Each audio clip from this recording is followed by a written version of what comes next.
고령화 사회에 진입하면서요, 예방적 건강관리의 중요성이 대두되고 있죠. 서울시는 보건 인프라의 전문성을 확보하고 시민의 체감도를 높이고자 공공보건의료재단을 출범시켰습니다. 예방은 물론 치료와 재활을 통합한 건강관리 시스템으로 시민의 건강을 관리할 공공보건의료재단. 이영문 대표이사 모시고 자세한 얘기 나눠보도록 하겠습니다. 안녕하세요. 예, 안녕하세요. 예. 사실 서울시가 전국 최초로 공공보건의료재단을 설립했다. 그래서 굉장히 뜨거운 또 관심이 모아지고 있는데요. 자, 공공보건의료재단은 정확히 어떤 업무를 진행을 하게 되나요? 예. 저희들이 지난 10월 24일 날 박원순 시장님을 모시고 개관식을 하고 정식 출범을 했습니다. 일단 공공보건의료라고 하는 말이 그 많은 시민들이나 국민들에게 생소할 것 같은데요. 예. 원래는 건강 자체가 공공적인 거야 되거든요. 예, 그렇죠. 방송이 공공적인 거듯이. 예. 근데 저희 그 주변에 그리고 우리나라의 어떤 이렇게 의료계 자체가 민간 의료를 중심으로 너무 발전이 돼 버렸습니다. 예. 거의 95%가 민간이죠? 예, 95%까지는 안 가고 한 80에서 한 90% 사이인데, 너무 이제 민간 의료가 많다 보니까, 전체 시민이나 국민들을 대상으로 한 공공의료는 발달이 점점 늦어지고 있습니다. 뭐 예를 들면 메르스 사태가 터졌을 때, 거기에 대해서 관여하는 것들은 공공의료와 그리고 민간의료의 도움을 받아서 같이 하지만은 그런 것들이 안 됐었는데요. 우선은 서울시가 이제 전국 최초로 만들었기 때문에, 서울 시민에 국한된 거긴 합니다만은, 일단은 의료라고 하는 것이 단순하게 질병의 치료만 있는 게 아니고요. 예방적인 게 가장 중요하고요. 우선 예방적인 걸 하려고 하면은 전체적인 보건의료에 대한 정책이 나와야 됩니다. 그걸 기반으로 해서 예산도 짜고 그리고 우선적으로는 전체적인 정책을 입안하고 거기에 타당한 자료들을 먼저 해야 공공자원을 저희들이 만들 수가 있습니다. 그와 같은 싱크탱크와 같은 역할이 첫 번째 중요하고요. 두 번째는 이것을 이제 공급을 해야 되니까 지역에 있는 이 플랫폼이라 그러죠. 보건소라든지 많은 병의원이라든지 그리고 서울시가 13개 시립병원을 가지고 있거든요. 그 시립병원을 통해서라도 이 공공의료로 만들어질 수 있는 것들을 공급을 해야 되니까 그걸 이제 지역사회 플랫폼을 짜는 게 중요하고요. 마지막으로는 그 플랫폼과 거기 전체적으로 일을 할 수 있는 많은 역량이 있는 분들을 또 교육하고 길러내야 됩니다. 그래서 예를 들면은 메르스 때도 감염병을 통제할 수 있는 많은 관리사들이 필요했는데 이런 것들이 더 많이 양성되고 그리고 공공의료에 일할 수 있는 많은 간호사라든지 의사와 같은 인력들을 정기적으로 교육하고 그렇게 하는 것들이 저희 재단에서 총괄을 하게 될 것입니다. 아, 그렇군요. 사실 뭐 지금 국공립병원들 그다음에 우리는 이제 시립병원이라고 얘기하죠. 서울에 있는 13개의 시립병원 그리고 이제 보건소 이런 시스템이 결과적으로 공공의료 뭐 시스템이다 이렇게 볼 수가 있을 텐데 서울시가 이렇게 공공의료 그 보건의료재단을 갖다가 출범시킨 그 이후에는 굉장히 절박함이 있었다고 들었거든요. 어떤 절박함이 대두가 됐기 때문일까요? 가장 최근에 알기 쉬운 거는 메르스 사태죠. 그렇죠. 바로 2015년에 메르스 사태 때 국민들이 굉장히 많은 공포에 시달렸고 그리고 거기에 대해서 초동 대처가 미흡했다 이런 지적도 받고 이제 물론 이제 그게 중앙 정부의 역할이기도 했습니다만은 중앙 정부의 역할을 수행해야 되는 것도 지방 정부거든요. 그렇죠. 그 중에서 서울시는 가장 큰 곳이고 그래서 서울시가 더 대처를 빨리 했더라면은 메르스 사태에 대한 것을 파급 효과를 더 막았을 것이다 하는 그런 공감대가 박원순 시장님 때 형성이 됐다고 봅니다. 그래서 그때부터 공공보건을 좀 총괄 지원하고 그리고 좀 더 공공보건에 대한 그 전체적인 틀을 만들 수 있는 재단이 필요하다는 걸 그때부터 만들기 시작을 했습니다. 사실은 근데 뭐 물론 일부 정치인들의 그 주장입니다만 이 공공의료원이 뭐 시민들의 만족도가 낮다. 또 그리고 뭐 또 일부에서는 그 경쟁력도 떨어진다. 그렇기 때문에 공공의료원에 돈을 붓는 대신 민간들이 경쟁하게 해야 된다. 그러면서 실제로 그 지금 야권의 대표이기도 하신 분이 전국 최초로 공공의료원을 없애버리기도 했잖아요. 진주의료원을 폐쇄했죠. 그렇죠. 그러니까 이런 그 흐름들에게 어떤 면에서 보건의료재단이라고 하는 것은 발상의 전환을 요구하는 거라고 볼 수 있잖아요. 그렇습니다. 그러니까 이런 그 발상의 전환들이 왜 필요한지를 좀 말씀해 주시죠. 일단은 이제 그 민간 의료가 모든 것이 팽배하게 되면은 민간 의료는 아무래도 경제 논리가 우선이거든요. 그러니까 예를 들면 진주의료원을 폐쇄하게 된 가장 큰 이유가 끝없이 재원이 들어간다는 그 이유 하나였거든요. 그러나 사실은 그리고 뭐 노조의 온상이다 뭐 이런 얘기도 있었지만 그건 예전에 다분히 이제 정치적인 말이라고 보고요. 근데 이 경제적인 문제를 다르게 생각하셔야 됩니다. 뭔가 하면은 이 건강이라는 문제는 결코 공짜가 아니에요. 그렇죠. 저희들이 세금으로 미리 준비를 한다는 뜻이거든요. 그렇죠. 그러니까 미리 공공의료를 가지고 예방할 수 있는 것들을 많이 하고 질병 초기에 대응할 수 있는 논리를 많이 만들어놔야 그리고 거기에 대한 부담을 국민들에게 부담을 줄여놔야 이것이 더 큰 질병으로 가지를 않거든요. 그렇습니다. 그래서 저희가 뭐 가령 애를 제가 5살짜리 애를 키우고 있거든요. 예방접종 보건소에서 무료로 또 날짜에 딱딱 맞춰서 그 관리를 하면서 맞아야 되지 않습니까? 맞습니다. 그렇게 예방을 하는데도 감기에 걸리거나 이렇게 되면 어쩔 수 없이 또 민간 병원을 찾아가게 되는데 애초에 그런 걸 전부 다 돈 내고 맞추고 뭐 이러다 보면은 뭐 돈 없는 사람은 애를 아예 낳지를 못하게 되는 사회가 되잖아요. 그러니까 그런 부분들을 이제 공공의료에서 책임져 줘야 된다는 거 아니겠습니까? 그렇죠. 그러니까 그런 공공의료가 더 커져야만 그 국민들에게 요즘 나오고 있는 문제가 건강보장성이라는 문제인데요. 그렇습니다. 이 건강보장성은 쉽게 말하면은 그걸 100으로 했을 때 우리가 건강에 문제가 생겼을 때 얼마만큼 이 국가가 예를 들면 서울시가 보장해 주느냐 하는 건데 현재는 이게 60%밖에 안 됩니다. 그러니까 60%요? 저는 그보다 덜 되는 걸로 알고 있는데 그래도 60%가 있군요. 그게 나머지 40%는 자기가 내야 된다는 뜻이거든요. 이거는 이제 OECD 국가 중에서 가장 높은 비율에 속해요. 이제 OECD 국가들은 대부분이 다 건강 보장성이 80에서 90% 사이입니다. 그러니까 서울시 공공보건의료재단은 그와 같은 공공의료의 필요성을 더 절감하게 할 수 있는 그런 재단이 돼야 됩니다. 사실 OECD랑 자꾸 비교하면은 굉장히 참 자괴감을 많이 느끼게 되는 경우들이 많은데요. 어쨌든 공공의료 부분에도 우리가 세금도 꼬박꼬박 내고 하지만 60%밖에 못 받고 있다. 이렇게 생각을 해야 되는 거거든요. 80%까지는 받아야 된다. 더 올려야 됩니다. 사실은 이게 거의 100% 수준에 가야만 건강에 관계된 국가죠. 말씀하신 걸 듣다 보니까 그 야당 대표의 말을 뒤집어서 아니 좀 더 전문성을 갖추고 경쟁력이 탁월한 그런 의사들을 공공병원에 모셔와야 되잖아요. 모셔올 수 있어야 되는데 그러기 위해서는 교육과 훈련 같은 것도 굉장히 필요하겠네요. 그게 좀 더 체계적인 교육과 이게 필요한데 우선은 그 우리가 공공병원에 근무를 한다 그러면은 이제 다른 민간병원에 비해서 월급이 낮습니다. 이게 공무원 체제가 되다 보니까. 그렇죠. 그러다 보니까 이제 그분들에 대한 또 신분 보장이 잘 안 되는 거죠. 잘 안 되는 부분도 있고요. 그러니까 교육이라든지 이런 걸 통해서 저희들이 커버는 해야 되는데 공공보건의료재단에서 앞으로 해야 될 일도 이 공공 분야에 근무하시는 의사라든지 간호사분들이 어떠한 직무 만족도를 갖고 있느냐, 그리고 어떻게 하면은 이분들에게 보다 좋은 차원에서의 보상이라든지 일할 수 있는 동기부여를 할 수 있을 건가 하는 거를 역시 그 교육 프로그램을 통해서 저희들이 해야 될 일 중에 하나입니다. 이 조심스러운 얘기지만 사실 시민들이 이 시립병원이라든가 보건소의 서비스가 만족스럽지 않다. 이렇게 얘기하는 이유가 몇 가지가 있잖아요.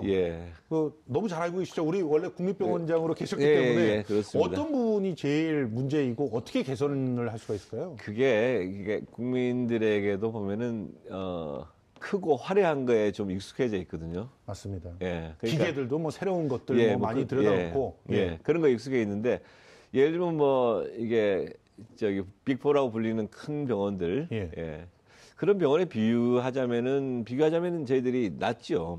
그러나 평균 이상의 어떤 그런 거에서 봤을 때 서울에 있는 서울시립병원 13개만 하더라도, 제가 봤을 때는 굉장히 수준이 높아요. 높은데, 우리가 항상 비교를, 빅4, 큰 병원들하고 비교를 합니다. 그러니까 우리가 사는 집도 대부분 요즘은 이제 스탠다드 기준들이 뭐 강남을 비유하지 않습니까? 예. 사실 그렇지 않거든요. 그렇죠. 예. 예. 그래서 결코 시민들이 체감하는 시립병원에 대한 부분들이 질적으로 떨어지지 않는다는 것을 저는 먼저 말씀드리고 싶고, 예. 그럼에도 불구하고 뭐 접근성이 어렵다든지, 예. 13개 시립병원들이 분포가 예. 각자 지역에 편중돼 있다든지 예. 이런 분들은 저희들이 연구를 해서 예. 좀 더 필요한 부분에는 공공의료를 더 설치할 수 있도록 예. 그와 같은 정책을 저희들은 만들어 가겠습니다. 아니 문턱도 높아가지고 좀 많이 기다려야 된다. 문턱은 아닙니다. 이런 얘기들도 있던데요. 아닙니다. 그러니까 결국 그렇지 않습니다. 뭐랄까 예. 그 진주의료원 때도 그랬었지만 예. 너무나 오래 장기적으로 예. 받으시는 분들 예. 그리고 또 무상으로 의료 어떤 서비스를 받는 분들이 많기 때문에 예. 일반 시민들이 이용하기가 오히려 힘들다 이런 불만들도 있더라고요. 그게 마치 국공립 유치원에 들어가기 어려운 거하고 비슷한 이치입니다. 그렇군요. 예. 그러니까 민간보다 더 나은 서비스를 하고 있는 공공성에 대해서는 뭐 말씀하신 대로 문턱이 그러니까 공급이 적다고 봐야 되는 거죠. 만약에 그런 부분이 있다면 그런 거는 공급량을 늘려야 되죠. 그렇네요. 공공의 관계는. 그러니까 어떻게 유치원으로 설명해 주니까 그냥 확 다가오는데 예. 아니 진짜 국공립 유치원에 아이 집어넣으려고 하면은 정말 추첨해서 뭐 엄청나게 떨어지고 막 이래야 된단 말이에요. 그런데 예를 들면은 그 환자 안심 병상이라든지 보호자가 없어도 간호사들이 간병과 간호를 통합하는 이런 병동도 있거든요. 그런 서비스는 참 만족스럽더라고요. 그러면 암을 앓으시는 분들의 그 암 치료에 대한 완화 치료라든지 이런 부분은 다 공공성이 들어가야 돼요. 그렇죠. 그래서 그 호스피스 병동도 그렇고요. 그다음에 다른 대학병원이나 이런 데서는 꺼려하는 결핵 환자들의 관리라든지. 맞습니다. 그다음에 대학병원에서 늘 찬밥인 예를 들면 정신질환자들의 치료라든지 이런 부분들은 다 공공성이 확보돼야 되는 거거든요. 그렇죠. 그러니까 이런 쪽에는 더 공급량을 늘리고 질도 더 높이고 해서 아까 말씀하신 문턱을 낮추는 정책을 하는 것이 더 저희 재단이 시민건강국과 함께 해나가야 될 중요한 방향이기도 합니다. 말씀 잘 지적해 주셨습니다. 그렇습니다. 그리고 또 이번에 보니까 그 여러 가지 계획 발표하신 것 중에서 빅데이터를 갖다 활용하겠다 이런 얘기가 나오는데 피부로 와닿지 않거든요. 이 빅데이터를 잘 활용하면 어떤 부분이 좋아질 수 있는 겁니까? 뭐 저희들도 그 빅데이터에 대해서는 좀 더 연구를 해봐야겠습니다만, 빅데이터는 양이 많다고 해서 빅데이터인 것도 있지만은 사실은 저희들이 건강에 관련된 요소를 반드시 건강과 관련된 직접적인 요인에서만 찾는 게 아니고요. 전혀 저희들이 생각하지 못했던 다른 그 변수에서 건강을 위협할 수 있는 요인을 찾아내는 것도 빅데이터에 속합니다. 그렇습니다. 저희들이 예를 들면은 지역 분포가 병원에다가 혹은 공공성에다 영향을 미치는 건 하나 영향이 있다고 보지만은 그 외에 다른 변수를 따지자면은 경제적 함수들도 많이 영향을 미친다고 그렇습니다. 봐요. 사회 경제적 지표도 건강권에 영향을 미치고요. 그래서 그와 같은 그 서로 직접적인 관련은 없는 것 같은 데이터들을 서로 연결을 시켜서 거기에서 서로 시너지 효과를 낼 수 있는 데이터를 만들어내고 또 창조해내는 것이 빅데이터입니다. 가령 이번에 국정농단 사태로 굉장히 스트레스를 많이 받았었던 사람, 그 시민들이 그것 때문에 이제 병이 생기고 막 이런 수가 있다는 거죠. 그러니까 그런 빅데이터를 다 잘 연관을 시켜가지고 미리 좀 예방을 할 수 있는 그런 어떤 그 방법들을 갖다 만들어 보시겠다 이런 얘기고 특히 저는 이제 메르스 얘기를 하셨는데 메르스라든가 이런 것들이 외국의 질병들의 문제를 늘 주시하고 있다가 선제적으로 뭐 준비를 하는 이런 것들도 들어가 있잖아요. 매우 중요합니다. 특히 이제 그런 감염병이라든지 감염병은 또 응급 사태하고도 연결이 되거든요. 그러니까 응급 의료 상황과 연결이 되는데 그게 점점 국제적으로 많아지고 있어요. 이게 하나의 그 생화학 테러하고도 연관이 돼 있고요. 그래서 감염병 관리에 대한 문제는 그 서울과 같은 이렇게 밀집된 도시에서는 특히 핵심적인 그 저희들 관리 방안이 나와야 됩니다. 그래서 현재도 감염병 관리본부에서 이러한 일들 굉장히 잘 수행하고 계신데 공공보건의료재단에서도 지난번 메르스와 같은 사태 때 직접 그 초동 대처를 할 수 있는 인프라가 많으면 많을수록 이게 도움이 되거든요. 그렇죠. 그걸 평상시에 잘 길러놓을 수 있도록 공공보건의료재단이 감염병 관리본부와 함께 그 일을 준비해 나가겠습니다. 뭐 지금 말씀하신 거에 의하면 그 공공 서비스를 직접적으로 수행하는 그 단위들은 시립병원이라든가 보건소라든가 이런 단위들인데 이들을 통합적으로 지원하고 또 정책도 제시하고 또 빅데이터를 통해서 분석해서 그것을 현장 정책에 활용하고 이렇게 하신다고 했어요. 외국으로부터 또 어떤 감염병 그 정보들이 오면 또 그것도 선제적으로 연구해서 밑으로 내려보내 주시기도 하시고 그런다 그랬는데 이런 라인들이 어떻게 소통되고 공유되는지 그리고 또 지역사회와는 어떻게 또 정보가 공유되는지 이런 게 굉장히 궁금하거든요. 그게 이제 그런 보건 쪽에는 그런 체계가 없었습니다. 현재 광역 단위에서는. 그래서 이번에 저희 공공보건의료재단이 전국에서 처음으로 생기는 그 중간 네트워크인데요. 일단은 시에는 건강국이 큰 업무를 하고 있고요. 그렇죠. 그다음에 아까 말씀드린 보건소와 시립병원들이 있는데 그거의 중간쯤에 저희들이 재단이 위치하고 있다 보시면 되죠. 허브가 되는 거군요. 허브입니다. 그래서 직접적으로 서울시의 정책이 각 자치구로 내려갈 때도 협조는 현재까지도 잘 되고 있습니다만은 그거에 대한 효율성을 체크하고 어떠한 부분들을 저희들이 더 지원해야 될지 이런 부분들은 좀 미흡한 게 있거든요. 그리고 시립병원들도 지금까지 잘 해오신 것도 많은데 직접적으로 서울시가 평가를 하다 보면은 거기 상황에서 좀 불만사항도 많이 나오기도 그렇습니다. 합니다. 네. 그래서 보건소라든지 보건소 평가 문제라든지 서울시 평가 문제에 있어서 저희 재단이 중간자 역할로서 어떠한 평가 항목을 만들어낼 것이냐 하는 거와 그리고 어떠한 정책들을 지역에다가 공급할 거냐 하는 것들을 저희들이 같이 결정을 해서 그것이 잘 전달되고 있는지를 모니터링하는 시스템이 저희 재단 내에 위치하게 될 것입니다. 그렇군요.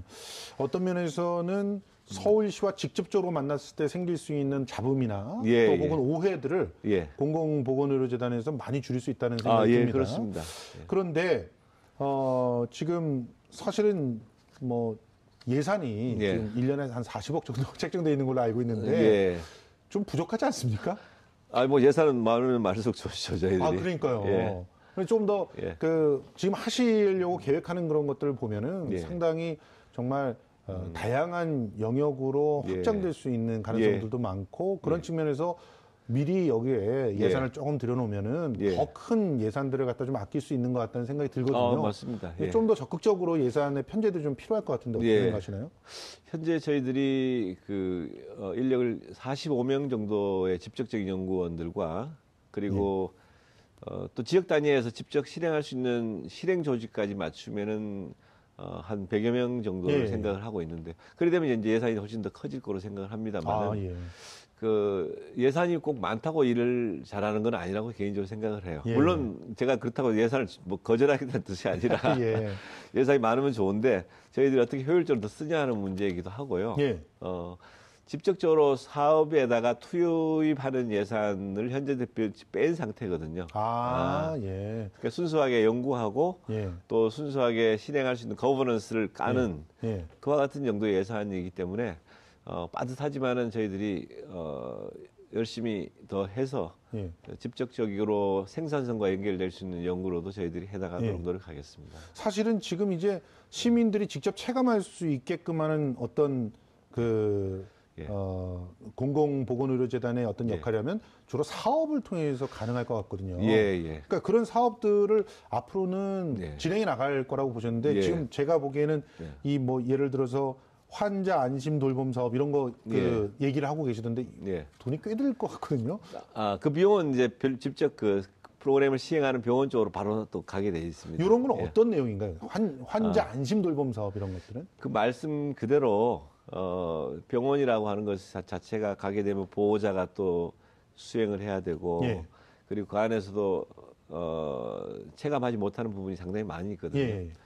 그러니까 이제 직접적인 소비자들의 욕구가 반영된 어떤 병원 시스템이다 이렇게 보시면 됩니다. 그렇군요. 서울아기 건강 첫걸음 사업이라는 것도 그것도 마찬가지로 태어났을 때부터 첫걸음 할 때까지 거기에 관련된 모든 건강 프로그램을 다 실행해 주는 걸 모니터링하고 그걸 또 챙겨주고 하는 아주 획기적인 사업이었죠. 그러니까 이런 사업들을 통해서 실질적으로 이제 재단의 필요성들을 갖다 많이 좀 우리 시민들이 느끼지 않을까. 예, 뭐 저희들도 듭니다. 그렇게 희망을 하고 있습니다. 지금 점점 더 그 만성 질환들에 대한 어떤 관리 또 혹은 선제적인 예방 이런 것들이 굉장히 중요하게 대두되고 있는데 일단 뭐 금연, 금주, 뭐 고혈압에 대한 뭐 비만에 대한 어떤 이런 그 체계적인 어떤 그 건강 시스템 이런 것들은 우리 재단에서는 어떻게 준비를 하고 있나요? 그 저희 재단에서 직접적으로 하는 것보다는 그거는 일단 25개 자치구 보건소에서 그 프로그램을 다 시행을 하고 있는 거거든요. 거기에 대한 저희들이 지원과 평가를 하는 것이 우선이고. 아, 지원 평가. 거기에는 좀 더 구체적으로 더 붙이자면은 정신건강 프로그램 같은 것들이 더 중요한 만성화되어 있습니다. 그 정신질환에 대한 문제는 많은 편견이 있는 것이지만은 점점 커지고 있는 거거든요. 그렇죠. 정신건강, 자살 예방, 또 세월호 이후에 생겼던 트라우마 이런 것들에 대해서 종합적으로 그런 플랫폼에서 진행을 해야 돼요. 25개 시군 단위에서 그와 같은 것들은 좋은 프로그램이 필요합니다.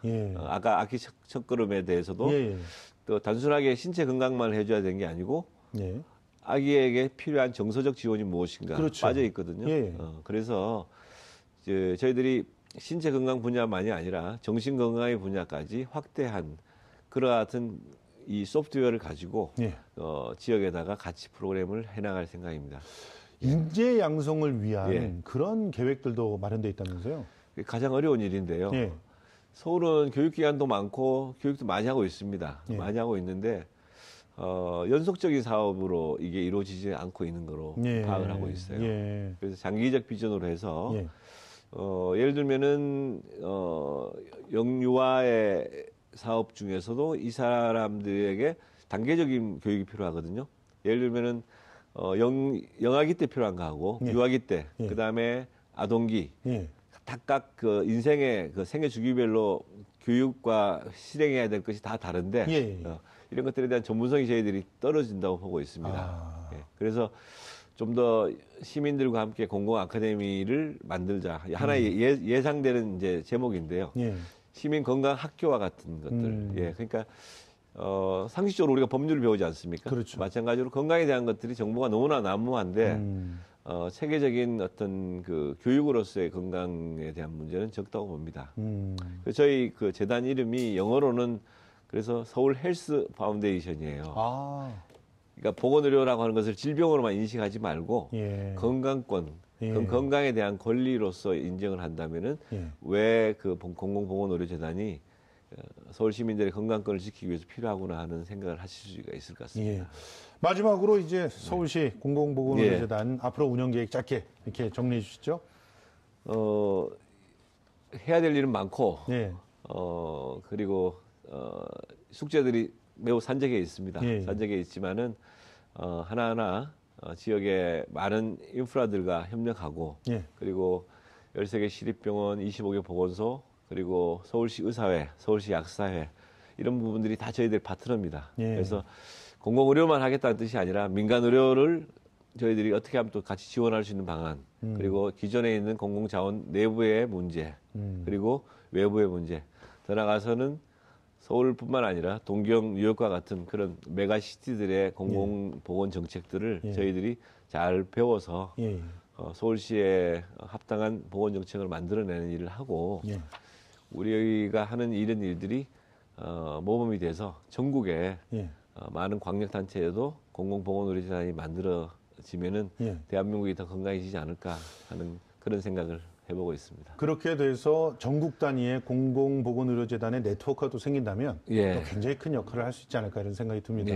이제 이것이 첫걸음이라고 생각합니다. 그렇습니다. 지금까지 서울시 공공보건의료재단 이영문 대표이사 모시고 서울시 공공보건의료재단의 역할과 기능에 대해서 얘기 나눠봤습니다. 고맙습니다. 감사합니다.